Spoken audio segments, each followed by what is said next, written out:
Oh, hi everyone. Hello everyone, welcome back. Welcome back. I hope you had a great session with the keynote speaker. And if some of you are quite interested, ending with the question, okay, it's so important to have self-awareness, then how do I develop my self-awareness? And this is the right session. You're gonna learn a lot about how to get to know about yourself. My name is Wei. I'm a career counselor here. And my colleague Wendy will also be my co-host to lead you through this session. So before we started, just some session reminders.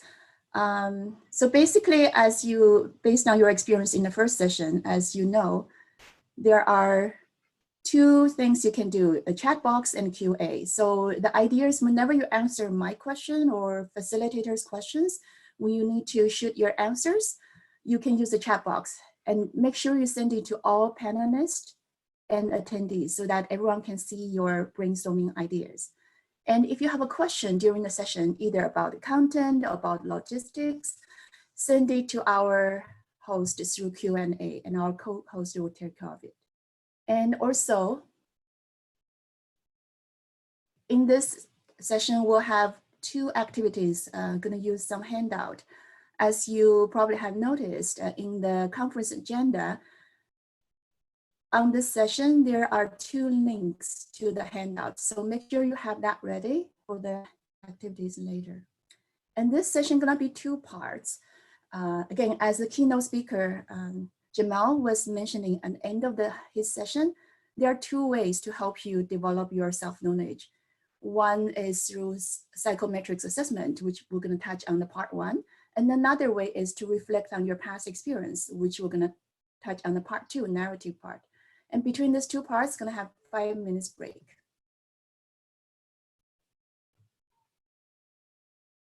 Okay, and so basically this is what's gonna happen.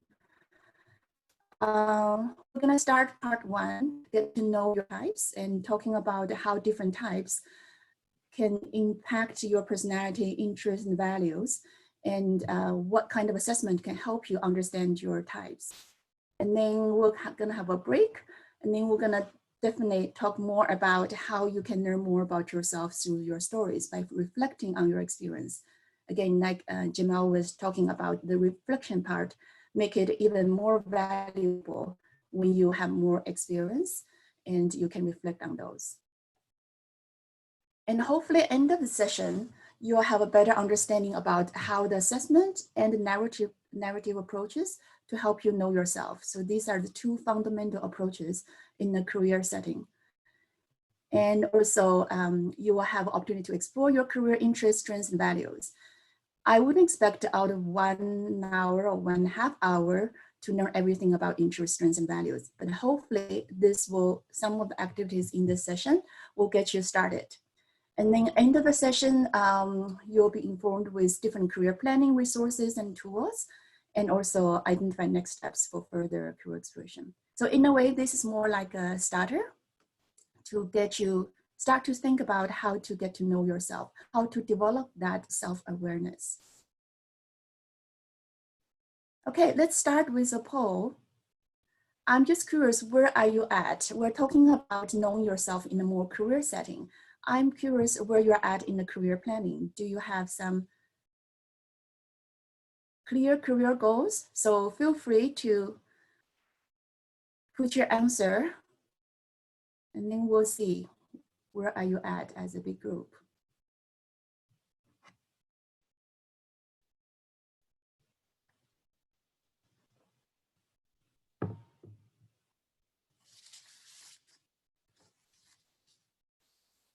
Wow, I can see the pattern very clearly. Once I end the polling, I will share the results, but now it seems people are still input their answers.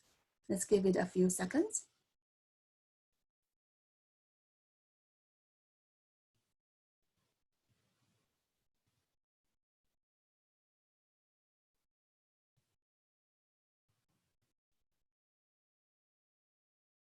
Oh, okay. Okay, let's see what we've got. Now everyone can see the results. You find a lot of people in the room, or in this case, a lot of people out there, your peers, may in the same boat. Most of you, it seems, have tentative career goals and also have a kind of understanding about your interests. And that's a good starting point when you think about it. Let me just end this poll and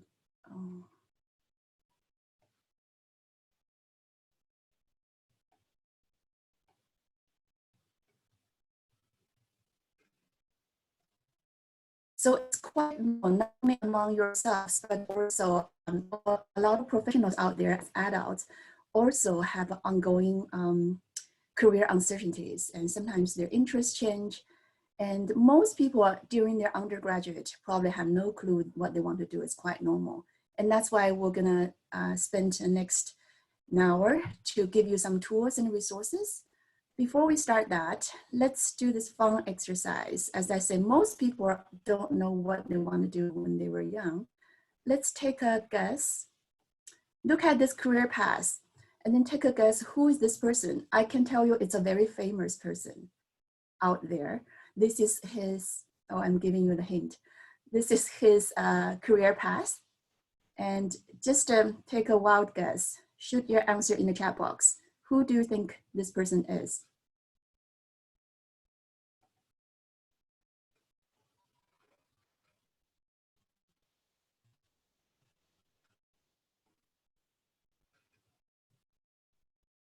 Where can I see my chat box? For some reason, oops. For some reason, I cannot see my chat box, but anyway. I can read it to you, eh? Oh, thank you. Wendy, this is our co-host, Wendy, by the way. Hello. We have Barack Obama, Bill Gates, Obama, Trudeau, Obama, Obama, Obama. Wow, I guess most of you got the right answer. I don't know if that flash gave you the hint. Yes, this is the right answer. And as you can tell, even for him, I don't know when he started to have this ambition to become a United States president, but I do know based on what he recalled when he was in the undergraduate, all he knew is basically he wants to do something with civil rights. And beyond that, no clear goal, and which is quite normal.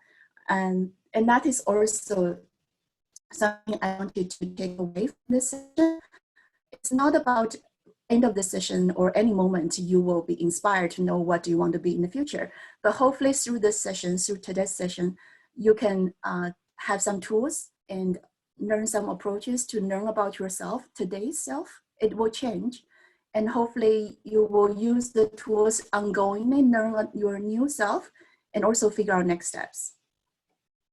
Okay, so let's start from the part one. So like I said, the two parts basically referring to two main approaches in the career setting, how to get to know yourself. The first part is what we call assessment. So when we look at assessment, basically we help people to understand themselves through different kinds of psychometric assessment. And in the career setting, in order to figure out who you are, what kind of career is suitable for you, look at 4 elements of who you are: your skills or your strengths, your interest, your values. And there are definitely different assessments out there to help you figure out these parts. And the personality part is a little bit trickier. There are also assessments to help you figure out personality, but I would say, based on my experience, the personality play a less important role in the career decision making.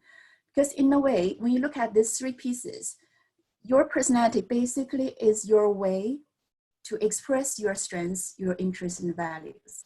So as long as you have a good sense of skills, interests, and values, you wouldn't go wrong. So that's also in this session we're going to focus on.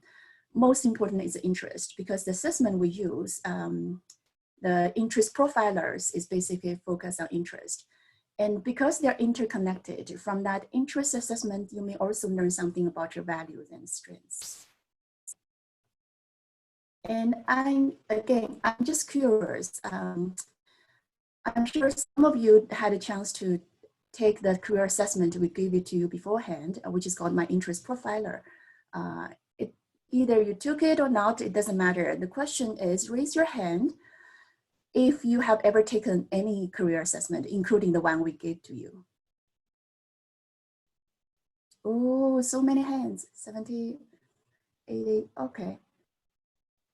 95, it's still increasing. I can see the flashing number. It's so cool to see all of your hands. So it sounds like a lot of people, probably even most people, had some exposure to career assessment. And my second question is going to be through this poll.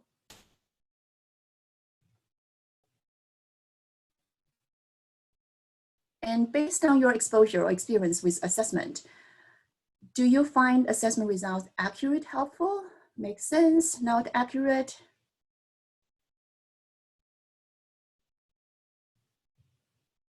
Again, I can see clearly the pattern, the increasing number in one of these choices. I'm going to show you in a moment. It seems most of you have a similar sense and also common experience with assessment. See the results? Most you find somewhat making sense, but not to a degree it's totally accurate and helpful. And sometimes some of you even not accurate at all or doesn't make sense, and that's totally okay. And that's why this is just one of the approaches. That's why there's other not that useful. But sometimes it also depends on how you use assessment. And that's why when we talk about assessment, it's better to have some professional to tell you the background of assessment, to tell you what are the limitations, how you can interpret your results. And in this session, I'm just gonna focus on the main assessment type, which is based on John Holland code. And hopefully you will get a better sense how the assessment works. And in the future, if you need help with assessment interpretation, you can always book an appointment with us.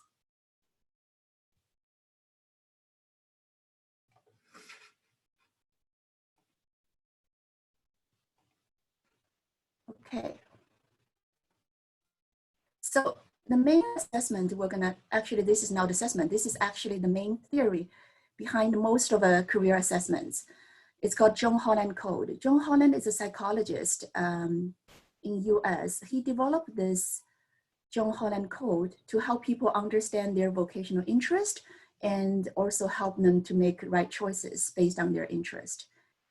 And this was developed many decades ago. The latest version is actually in the late 1990s. And that's another reason later we can talk about the limitation of assessment. This is a traditional way. When we talk about career counseling, traditionally we help clients to understand themselves through assessment as a tool. And there's a reason why it's so commonly used, because it's easy to understand. When you look at this hexagon, basically in theory, all of the occupations out there can be divided into 6 categories based on the main activities involved. And also based on your own preference or interest, all of people's interest can be grouped into the 6, exactly same 6 types. So the idea is between traits and factor, this kind of theory is basically called, you have a good match between your interest and the matching occupations out there in the same type, same category, you're more likely enjoying the careers or the jobs. And that's why it can be a useful tool to help you figure out what kind of jobs you might be interested. I'm gonna go into each type briefly to give you some idea what are different types. So the first one is called realistic. Realistic people is basically called doers, as this simple name. The doers, they like to use their hands, use their physical ability to build tangible things. And their approach to problem solving is more like hands-on.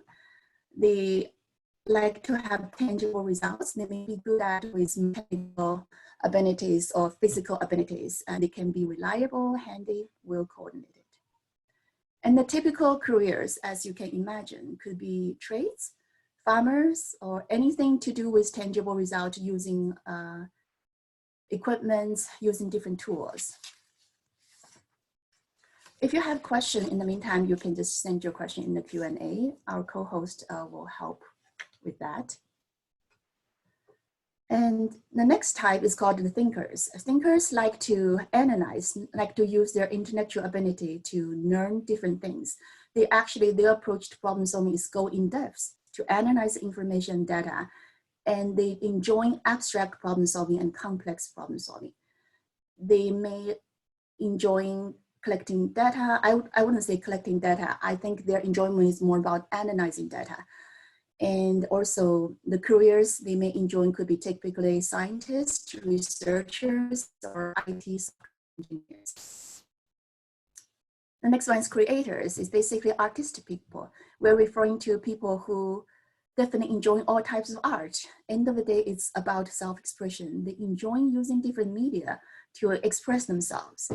You name it, could be performing arts, could be designing, could be visual arts, could be music or painting, all different kinds of art.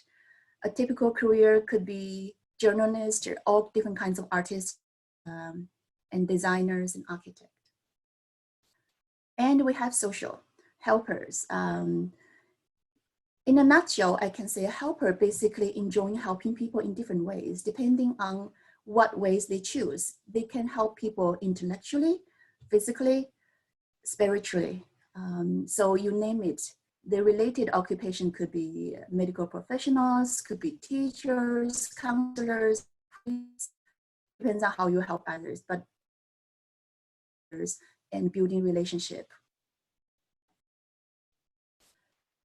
And enterprising, it's also called persuaders, referring to people who really like to make profit out of whatever they're doing. They also naturally take a leadership role to execute decisions, and they like to influence others. And they may also enjoy public speaking, debating. So the typical careers could be those business owners, upper management, sales, or entrepreneurships. The last one, what we call organizers. Organizers can organize information, data, or even organize different things and people. They have a natural tendency to try to set things in order, and they like to manage data. Just be noted, in this case, they also like to work with data, but in a different way. For thinkers, investigators, they like to analyze data, but for this kind of people, they more like to organize, making data in a organized way. And the typical careers could be all different kinds of administrations, clerical jobs, and accountants. I'm just giving you most typical ones. And later when we talk about how to come to careers, we'll have a better sense. Actually, different jobs may have a combination of different codes. So based on my brief description about the 6 types, I would like you to take out the handout. One of the handouts called Holland Code Assessment.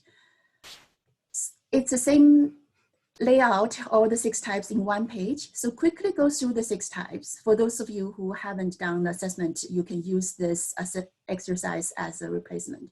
Write down your self-identified code.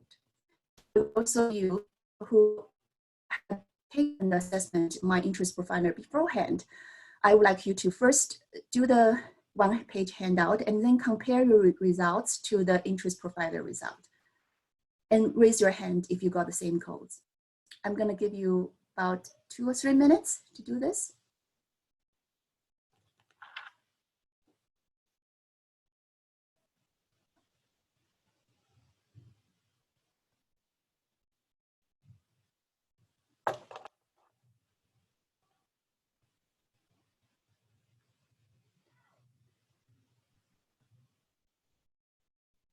Yeah, I got a lot of participants raise their hand. That means their result is consistent.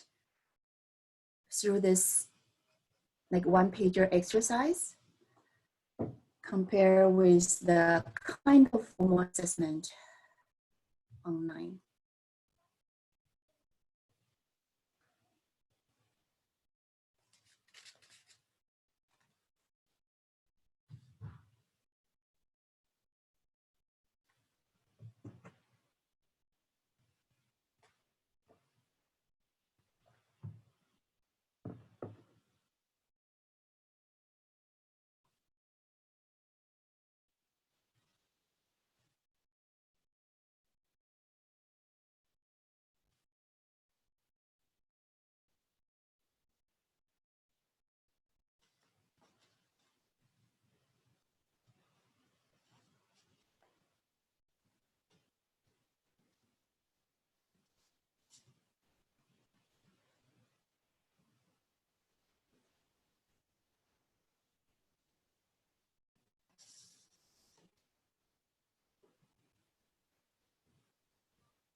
I got more raised hands, which means definitely once you complete the self-identified code, you may realize, yes, the code can be consistent.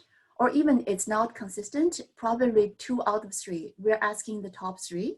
Maybe from the formal assessment you got is RIS.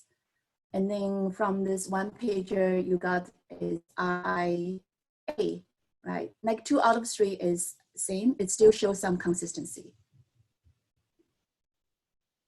And that's why sometimes when you think about assessment, it depends on what kind of assessment, because the assessment we're using, my interest provider, is kind of informal. And some of the assessment is more developed as a standard assessment. Oh, we are having this assessment. Oh, I haven't.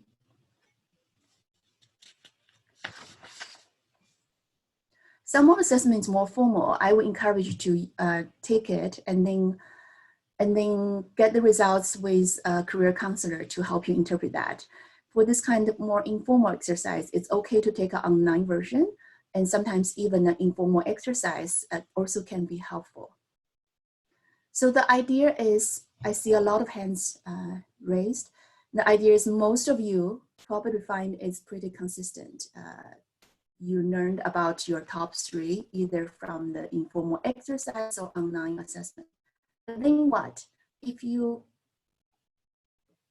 do find this assessment results somewhat consistent and accurate about your interest, what's next is you may be curious what kind of jobs, and because that's the whole purpose of using this John Holland code as assessment. So here I give you, again, only some typical careers within each category.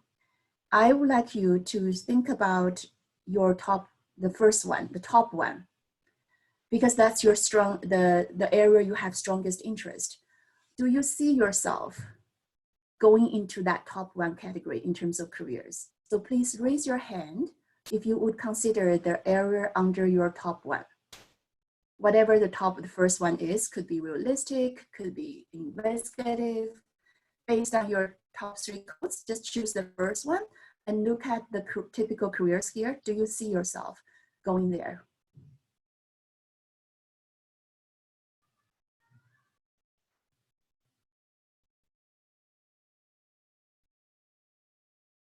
A lot of you do see that.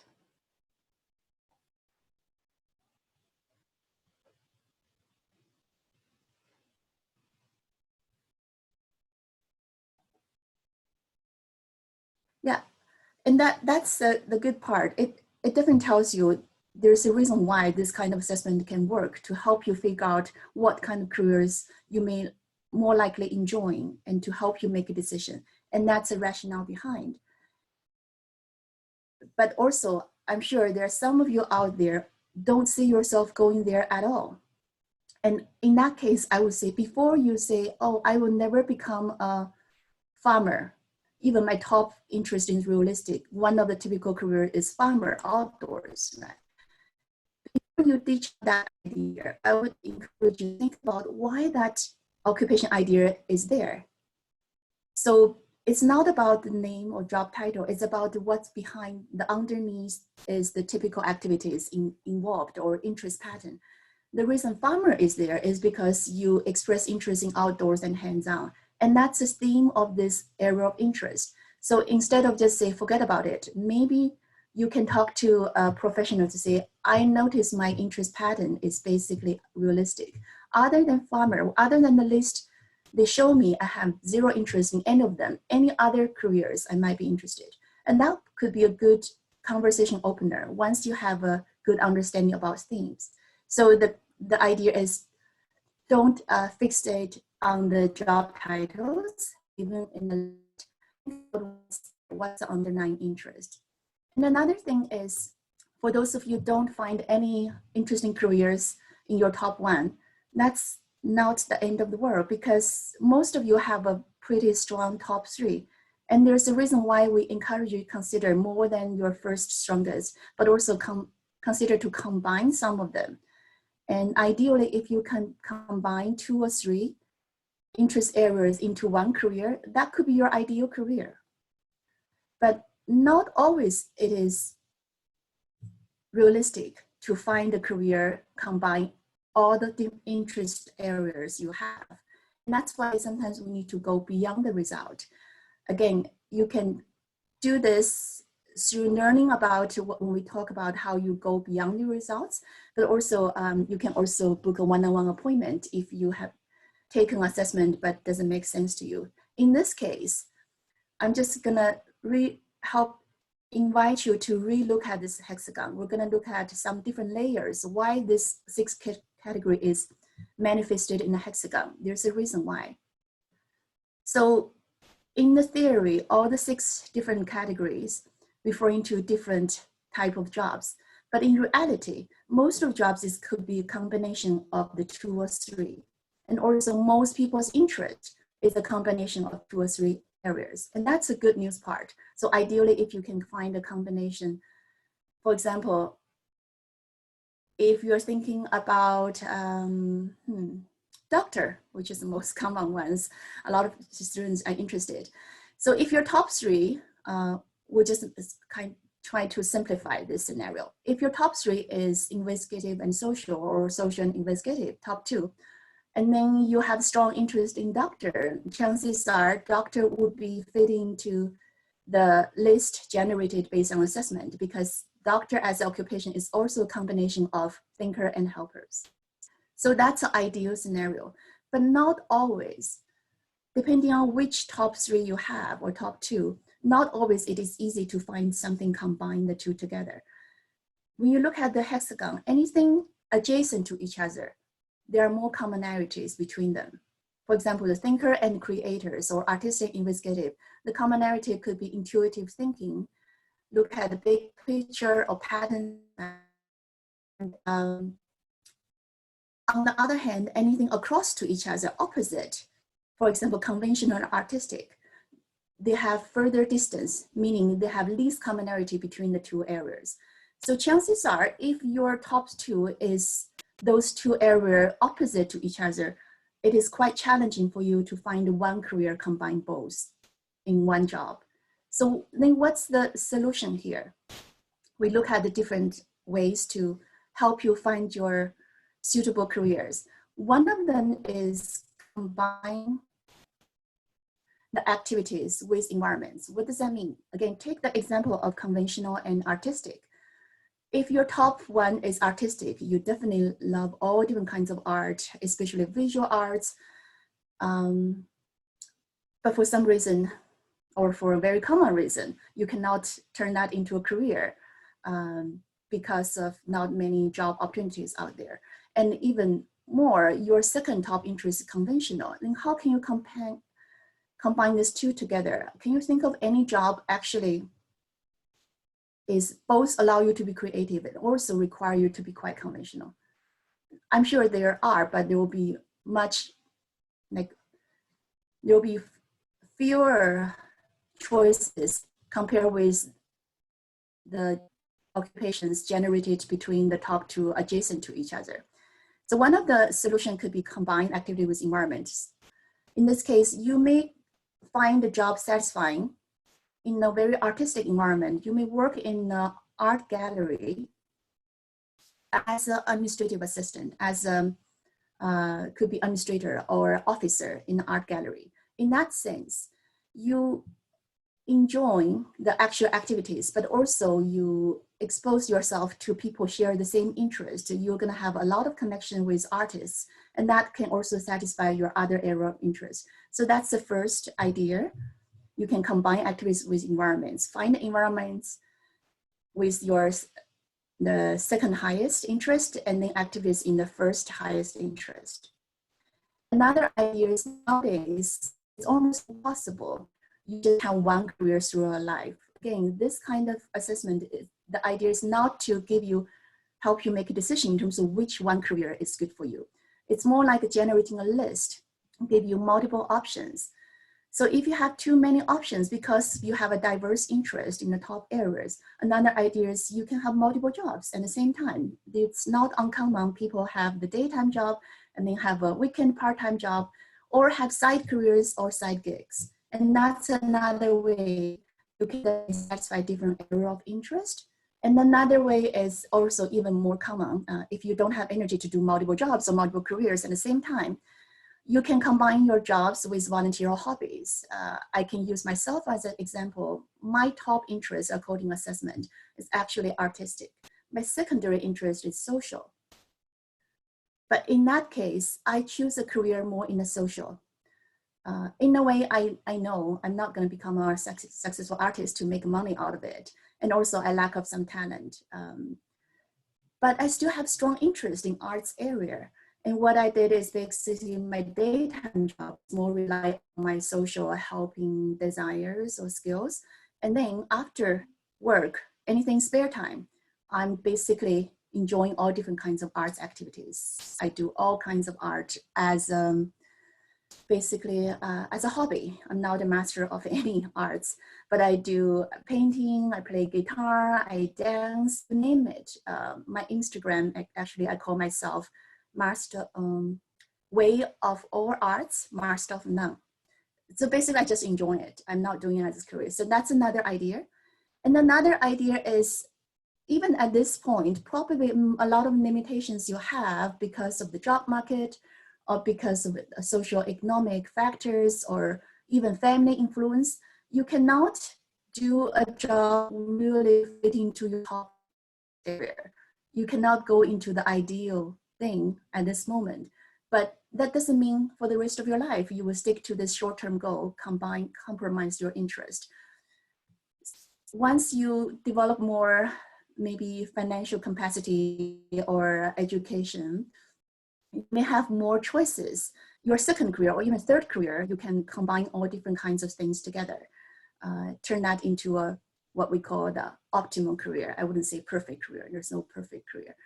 And I think even from our keynote speaker, Jamal, he mentioned he didn't become an entrepreneur on the first day because entrepreneur require many other things. You name it, either could be mindset, could be financial capacity, but then only in maybe, I don't know, after how many jobs, he developed all these skills. When he's more ready, he turned his career into entrepreneur, which combined his different area of interest. So you can always look at, yes, now I may not be able to go into an ideal career, but I'm gonna keep involving myself through new experience, develop new skills, and a certain stage of my life, or hopefully not too late, you're gonna find your suitable career. So these are some ideas when you think about how you can go beyond the results, right? Rather than take it literally to look at, oh, none of these jobs listed there, I'm interested. So after my explanation, or after you learning more about what's the theory behind it, what are the different ways to interpret it to go beyond the result, I'm curious, where are you at now compared with where you started? Let me pull out the poll. We have one more poll for you to do. After you learning more about John Holland codes and some of the alternative ways to use the assessment.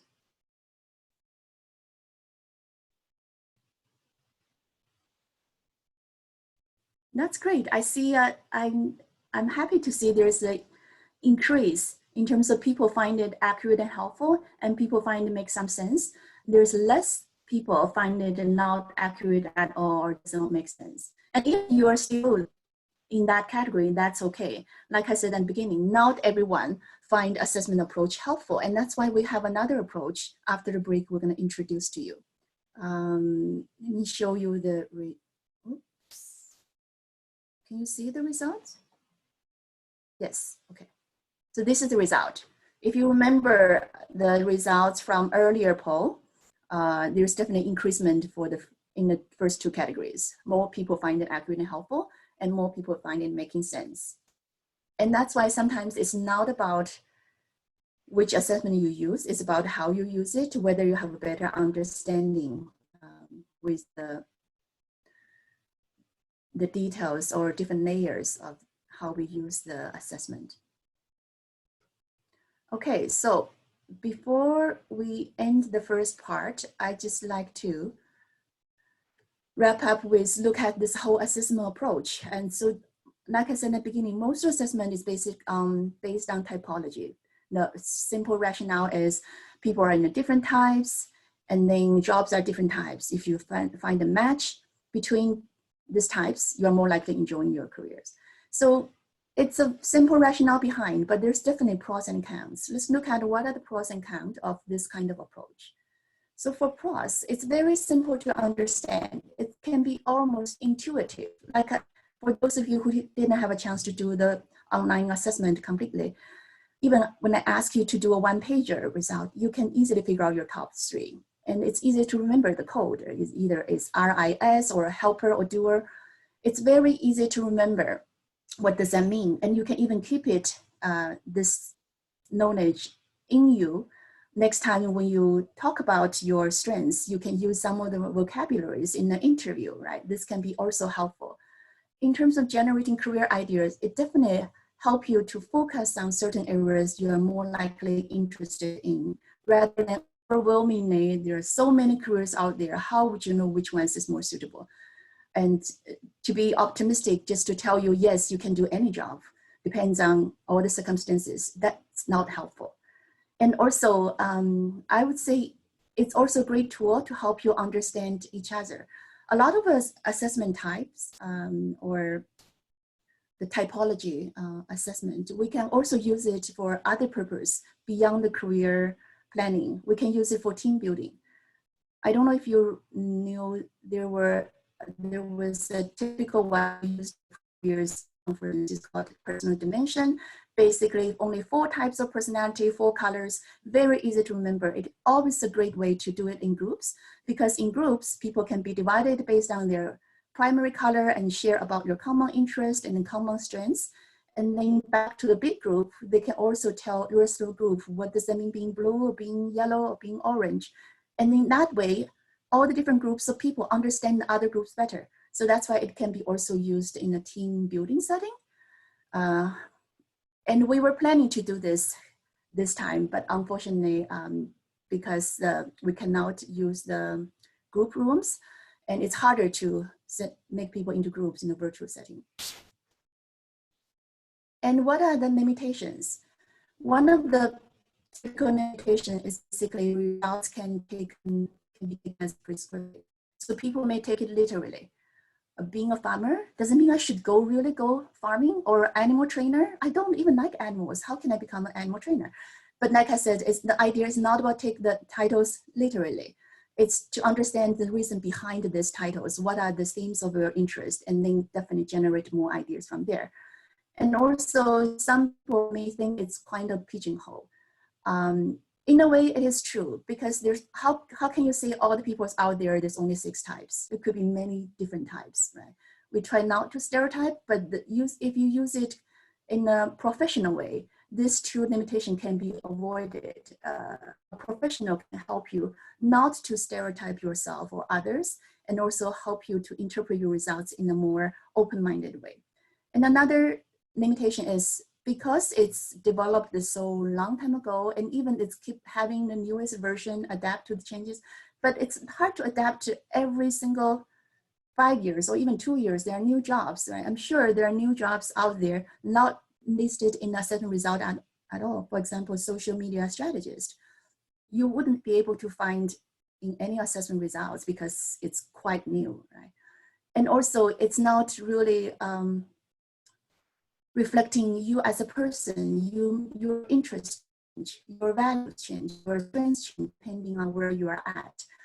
And the only thing is maybe you have to take the assessment again to reflect that changes. End of it, most of the, I would say the biggest limitation is it does not reflect individuality. Meaning, if we agree the assumption every individual is unique, then this kind of typology may really not reflect the how unique you are in terms of look at the holistic you. It's not only about your interest when you make a career decision.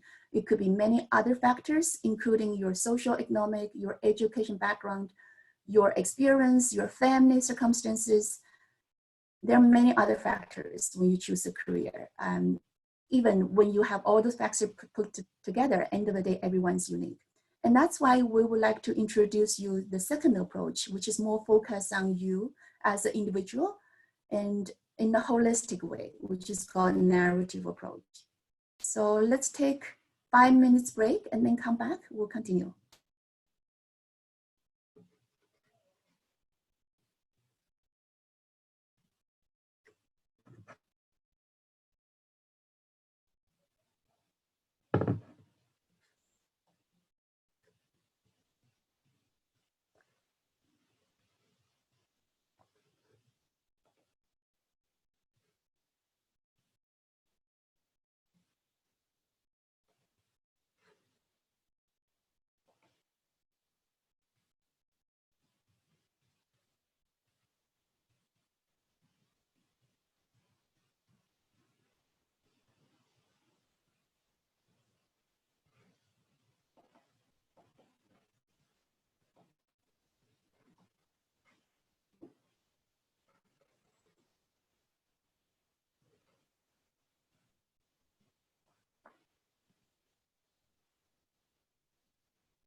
Hello, welcome back. Can you hear me? Yes, I think you can. Okay, let's get into this part 2. Like I said, different approaches to help you understand yourself better in a career setting. And in this part 2, we're going to focus on narrative approach. Basically, narrative means stories. So let's start with the story. I guess the story I'm most familiar of is my own story. So I will just share my own story in terms of career. I started my undergraduate degree in a totally irrelevant, unrelated field, computer science. I got my computer science degree from undergraduate and then I started working in the field for a couple of years. To a point, I find it so boring because it was never my choice. It was my parents' choice. I never liked it. I was bored at the daytime job, and then until one day I saw ads from the newspaper. It's an advertisement about English evening class recruiting students. And that ad is not the job ads at all, but it got me so intrigued because I know English is always something my favorite subject. I'm kind of confident about my English, even I never studied as a major. And so what I did, pick up the phone, call the business owner to ask if there's any potential job opportunities. And to my surprise, he was so open-minded. Just say, how about you introduce yourself? Tell me why I should hire you as a teacher. And then also afterwards, he asked me to do a demo class, which I did, given their 2 days to prepare. So I was hired within 1 week and started teaching adult English. I would say it was one of the most rewarding experience I have. And it's almost the experience kind of make me realize I do have a strong interest helping others, especially working with adults. But then because of many other circumstances, I cannot just jump into a career like that. So I continued my IT job. I immigrated, and then I was trying to find a job in a new country. I was sitting in a job search workshop. And then suddenly one day, I was so inspired. The person doing the workshop, it's called facilitator and also a career counselor. I'm like, that is an interesting job. So I started have such a strong on finding more. So I had informational interview, talk to the person, introduced me to her colleagues. And then I decided to go back to school. I went back to school, got my diploma in career counseling, and which allowed me to work in the community service, helping people with career planning and employment. And then again, I was in that community service focusing on careers for many years. I don't want to tell you how many years. And until at one point I got bored again. I was bored again. There's no other frontline workers for me to try. I tried 4 different jobs in an organization. And then I decided to go back to school again, got my master's degree in adult education and counseling. At that time, I didn't know how I can use that in a very specific way, but I know it can be helpful for future careers. And after that master's degree, I went back to the same job for another several years until one day there was a job opening from UFT Career Center. And I guess by that time, I was ready with all the experience and skills in education. I applied, I was not lucky enough to get the job. And now I'm still in the same role. And I would say this is my favorite job so far, maybe for the rest of my life. So the idea is, it's not a linear career. That's why I use this curve. I'm gonna share more about the one single story later to use as an example. And that's what we call, sometimes it's our decision can be a product. Actually, Wendy, can you help me read this quote? Of course. So blank is a product of countless numbers of learning experience made available by both planned and unplanned situations in which individuals find themselves. The learning outcomes include skills, interest, knowledge, beliefs, preferences, and future actions. Thank you, Wendy. And I just make it fun, ask you to fill the blank. So what is the product of all this learning experience? Both planned. I would say in my case, the planned part is I made a decision to try the English teaching class. The unplanned part is in the job search workshop.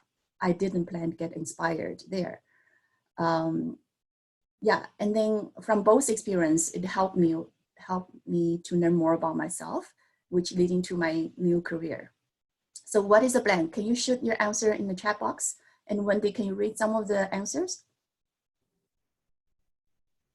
So we have career, Of course. career, life, Yeah. money. Both, yeah. I would say they're both right answers because career and life are quite intertwined. Sorry, there's more, it's just populating. Future, job searching, life, decision, success. Yeah. Academic. There's no wrong answer in this case because because it's a quote from John Crumbles, which is a career theorist, developed this planned happenstance theory. The original word is human behavior, which cover all the answers you just mentioned. Could be careers, could be job search, could be life decision. The theory is called happenstance. The idea is sometimes not everything we have a plan. We may not know what the future leads, but if we pay attention to both planned and unplanned situations to learn something from it, to learn something about our own interest knowledge, we can always make the right decision and leading to behaviors. And that is also connected to the narrative approach behind. So how can we learn more about ourselves through reflecting both planned and unplanned experience? One of the ways to reflect our stories, in this case, stories is narrative, stories is your experience. So in the narrative approach, the idea is you want to reflect on your past experience, especially those what we call successful stories, meaningful stories, something meaningful to you, something you find rewarding, challenging, and then reflect from those stories, how did you get here? What is it about you? Is it about what kind of interests, strengths, and values you applied in those stories? And hopefully you find something also consistently from your current stories, which is the idea of the whole narrative approach. You, as a person, you have multiple stories, and the theme behind the story can be quite coherent and consistent if you're reflecting on multiple stories. And that theme can help you figure out your future stories, which also can be multiple. If you pay attention, we are not talking about single story. We're talking about all the multiple stories behind, before, present, and future story. The possibility is unlimited in terms of what kind of future story you can shape it into. And that's also related to earlier, our guest speaker, Jamal, mentioned something. You can shape your story by changing your thoughts. And that's another level using narrative approach in the psychotherapy. But in this case, we use narrative approach to help you figure out who you are in terms of what kind of careers is good for you. So we're gonna go into examples to show how this works. So let me again, I can only tell my own story, I guess. Use my own story as an example. So one of the key story from the whole life line I just showed earlier is the story I decided to try the English teaching evening class. So the situation, just pay attention to the way you can tell the story in a more organized way to help you pull out of what's involved in terms of the actions skills. So basically the situation is I was bored, but cannot quit the daytime job because of many reasons. And then I saw the English evening school ads. And then what I did, the action part is I cold call. If you're not familiar with cold call, maybe afternoon in the job search workshop, you'll find out more. It's one of the job search skills. Ask for potential job opportunity, even there's no job advertised. And then I use self-marketing through self-intro and demo class to demonstrate the potential and skills I have. And then I also learned on the job throughout the way. It's my first experience in teaching adult English. And then the result, don't forget the result. I was so rewarded because I enjoy the process of teaching and learning, especially teaching adults. I find it such a mutual way, beneficial. So this is my brief story. What do you think the interests, strengths, and values involved in the story. Again, I'm going to ask you to share some of the ideas in the chat box again. You can even make it specific: interest, including strengths, including the skills, including. Usually we do this in a in-person group setting. I would ask you a volunteer to do that, and then the rest of group just showering all the beautiful words. But because we're limited in this virtual setting, I decided to use my own example as a demo. That, of course, it's always, it feels good when people tell you what's involved in your story to help you shift your perspective in a more positive way, understand yourself. So Wendy, are there any examples? For interest, I see helping people. Mm-hmm. Yeah, which is consistent when you think about what I did assessment, John Holland Code, one of the strongest interest areas is helping people. There's also career change or future story. Mm-hmm. Future story building, strengths as in personal skills, English capacity, and then for values, helping people. I'm just going to read down the list. Yeah, thank you. Teaching English as another interest, personal growth, and then for strengths, proactive through cold calling, more for interest, working with others, self-awareness, proactivity, being practical, and risk-taking. Thank you. Like I said, I feel so flattered like when people tell me involved in the story. And that's why I will encourage you, after you get offline, try this with a person who knows, or even with a person who don't know you that much. Sometimes they can give you the objective or like outsider view. And try that with someone together, because one of the narrative approach, the value behind it is, once you reflect on the story and then share the story, the meaning of the story become more evident in the process of sharing. So I will encourage you to do that. But for now, because we are using this virtual setting, I'm going to ask you to do this individually. So I would like you to think and reflect on your own story. So you need to think about your work, study, or life experience so far, and experience you're proud of, turn that into a story. If it helps, you can use the same structure like I used. You can use situation, actions, and result. Make sure you emphasize the actions, because that's a part that demonstrates a lot of your interest and skills. And if it helps, you can also ask yourself this kind of question.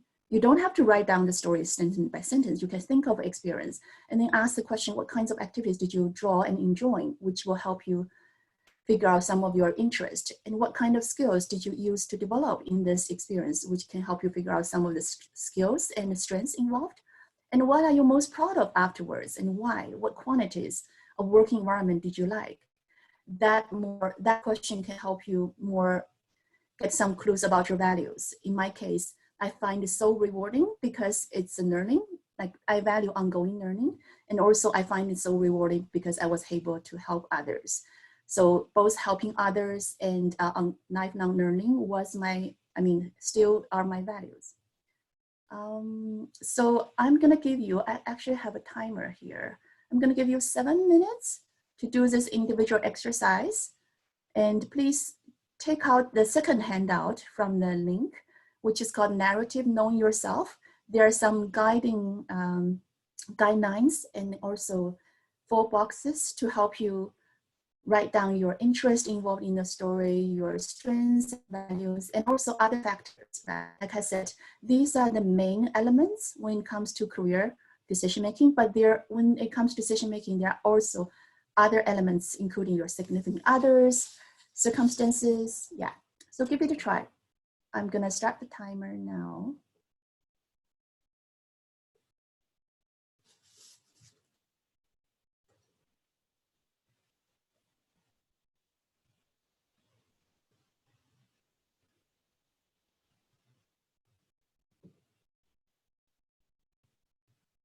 And after that, I would like to invite one volunteer to share your experience on this exercise.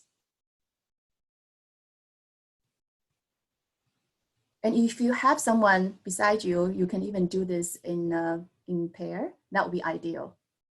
Because sometimes the self-reflecting may not get you too far, but if there's another perspective from a listener, can also learn more about yourself.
Okay, just 30 seconds.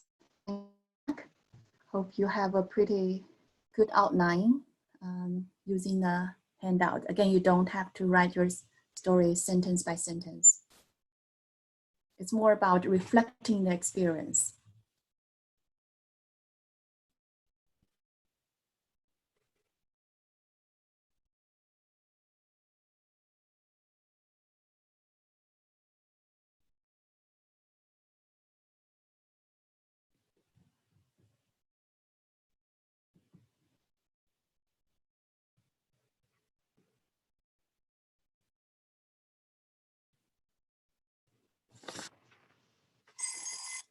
Okay, perfect.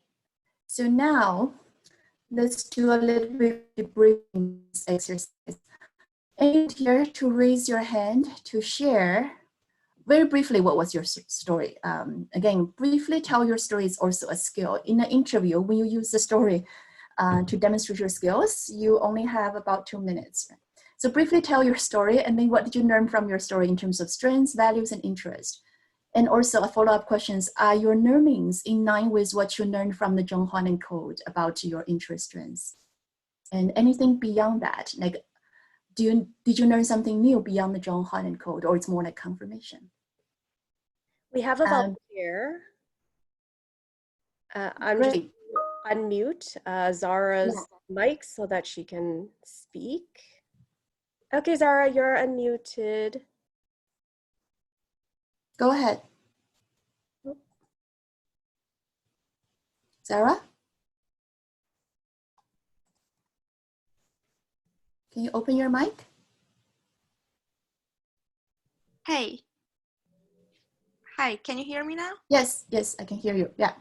Okay, so about what was my story? Actually, when I was doing this task, I felt like there are some stuff that I have been really interested in doing, something like photography, arts, which I really didn't do because I was mainly focused on studying. So I was thinking that I can't really answer the second and third questions about what I've done to to gain skills and to gain strength in that in what I'm interested in.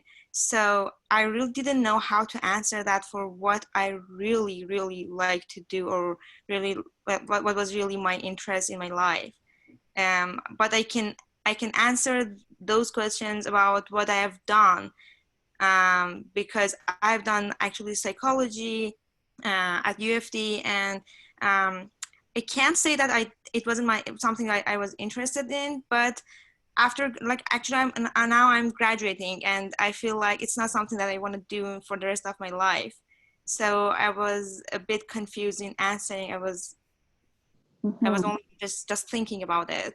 Yeah. Okay, so I guess you're not, maybe because of the limited time, 7 minutes, you're not there to ready to find the story you really enjoying or experience you really enjoying. Yeah. And that's okay. I will encourage you to do this afterwards. If you find if you need more help, you can also make appointment with myself or a career counselor, Wendy, to help you go through this process, because we do this narrative approach also in a one-on-one setting. That's so if there are more hands, is that okay? I ask another volunteer to share the story? Yeah, so we have 3 more, we have Kelsey. Just pick one, a lucky one. We're going by order. So Kelsey, okay. Your hand was up next. I am unmuting your mic. And who is this? Kelsey. Kelsey, please go ahead.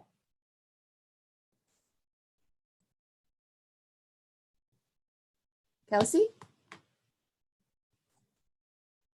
Unmute myself. Hi, can you hear me? Yes, yes, we can hear you. Yeah, so briefly, what was your experience? What did you learn about it? So I haven't had much of being a full time. So I recently completed my degree in social sciences, and because I was a full-time student, I didn't have much much experience, and I know that experience is something that is one of the key things that employers look at when hiring you. And I was able to finish my degree a term early, and so what I've been doing in the months prior to the COVID-19 pandemic, and it's something that I was very fortunate about doing, and something I would hope to continue to do, kind of relevant to what I've studied, which is being able to help people in need. Is we're very fortunate enough to volunteer at the food center at UTS on campus, so that members of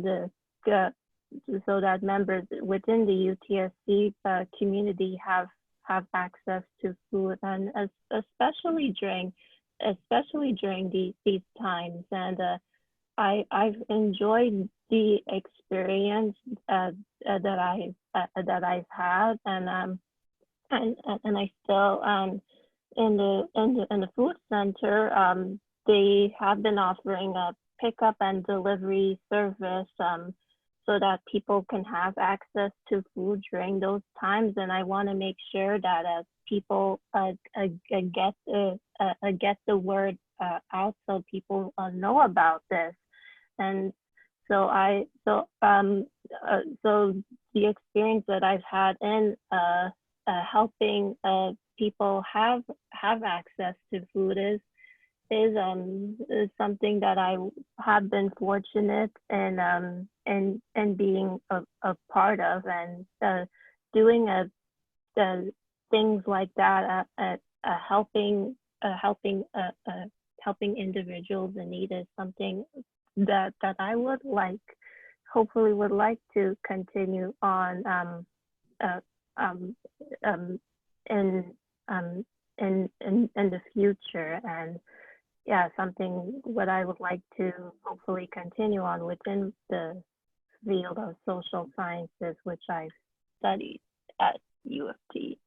Great story. I can totally tell the theme underlying your story, and also it's in line with the theme of your educational experience, your program, and it's definitely all connected. And hopefully with that theme of the interest and strength in helping others, value community involvement, you can take that theme to create some of the future stories, create some new job opportunities. And that's basically how this works. And thank you very much by sharing that. And just one question, is it in line with the John Holland Code? Are your strongest interest in helping? Yes, I put social sciences as my top. Yeah. Great. So it seems like it's always there, and it's good to know using different approach, you still find the consistency of who you are, and sometimes it's even stronger confirmation. I'm just going to take over to continue this discussion. Thank you again, Kelsey. In terms of anything new, I would say sometimes this kind of story can reflect more aspects of who you are than the John Holland Code. Like I said, John Holland Code or all the related assessment is more focused on your interest.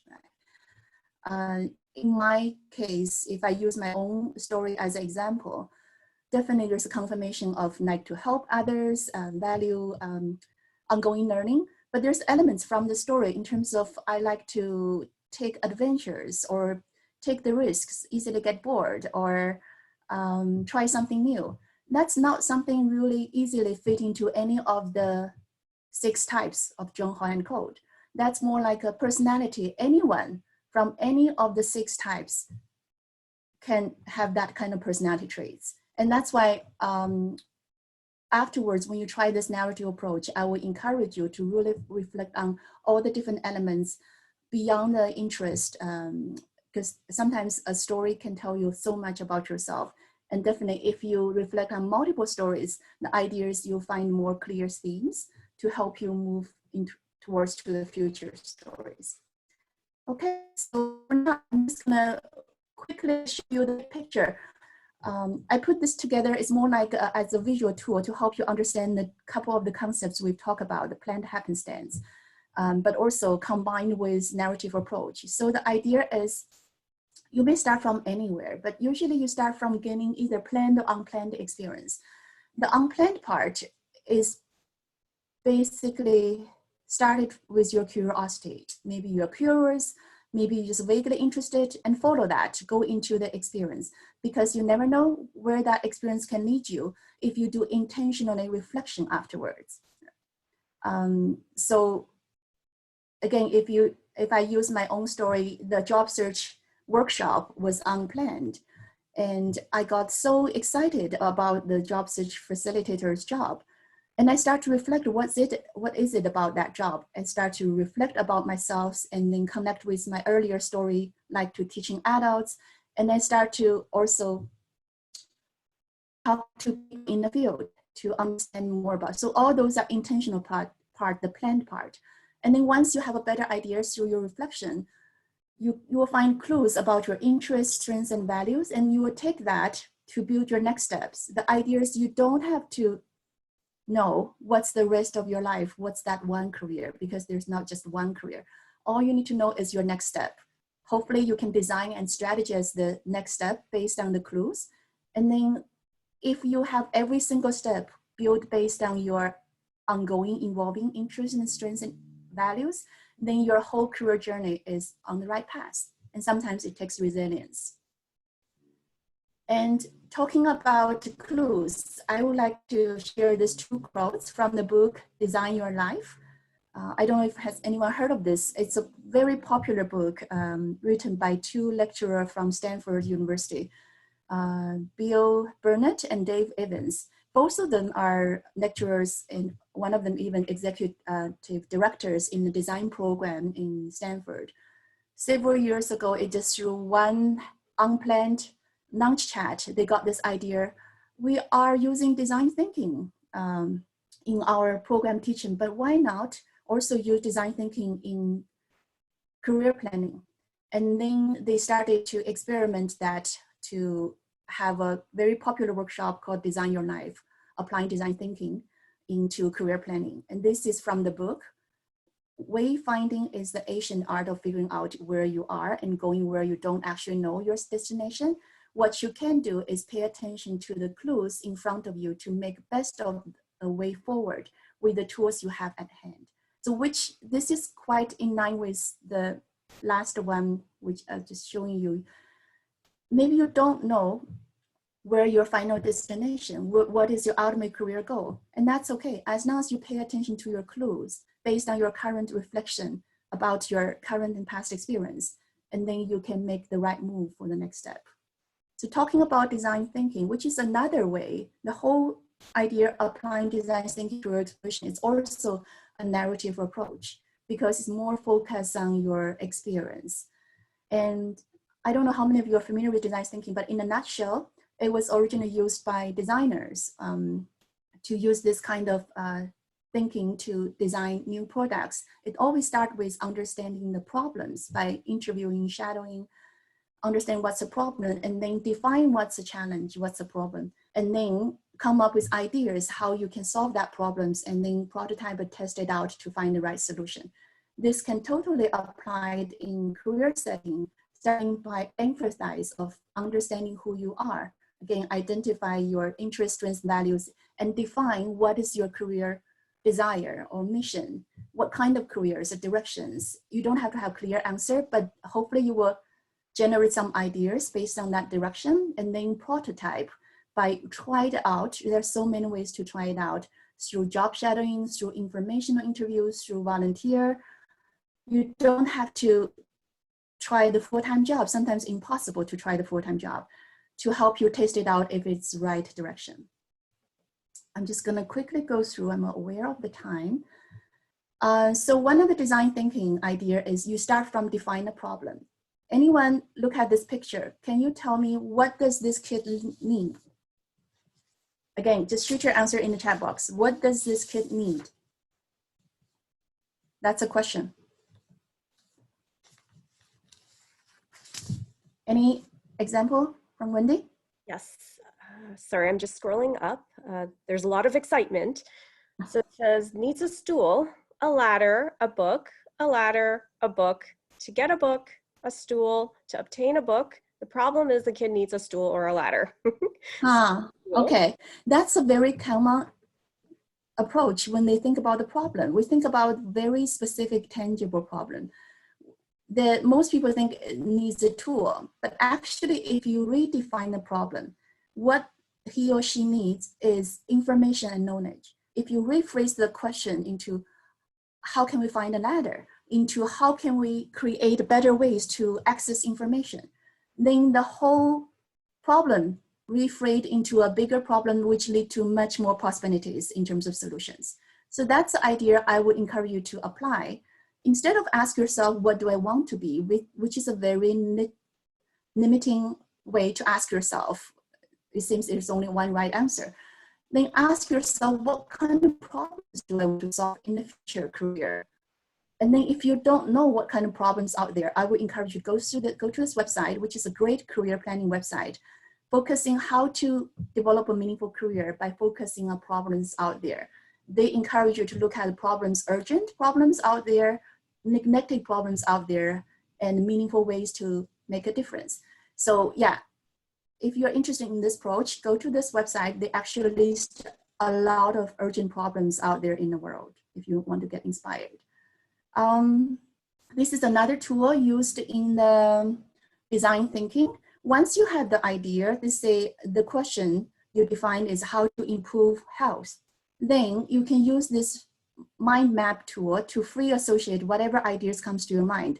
So there are different ways, sleep, exercise, and then you just keep on brainstorming, free association. When you think about exercise, what do you think about? Warm up, aerobics, and what do you think about? So this is not a career exercise, but it can be applied in careers.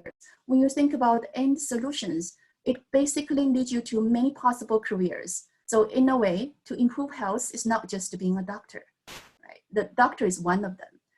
So for now, I want to quickly try this out. Let's do this all together, brainstorming.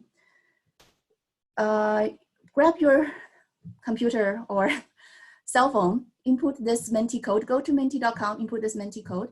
I want you to input multiple answers in terms of what kind of roles and activities involving helping people, either directly or indirectly. Because I got a lot of students come to my office to say, I want to be a doctor. And then my next question is, why? And then the answer is often, I want to help people. And then my next question is, what are the other different ways you can help people? So let's try this. Need to activate. Sorry. Okay, now it's ready to.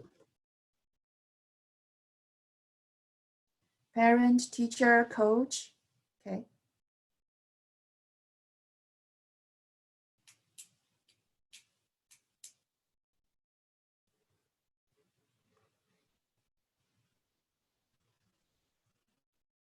And can I have 5 minutes to wrap up?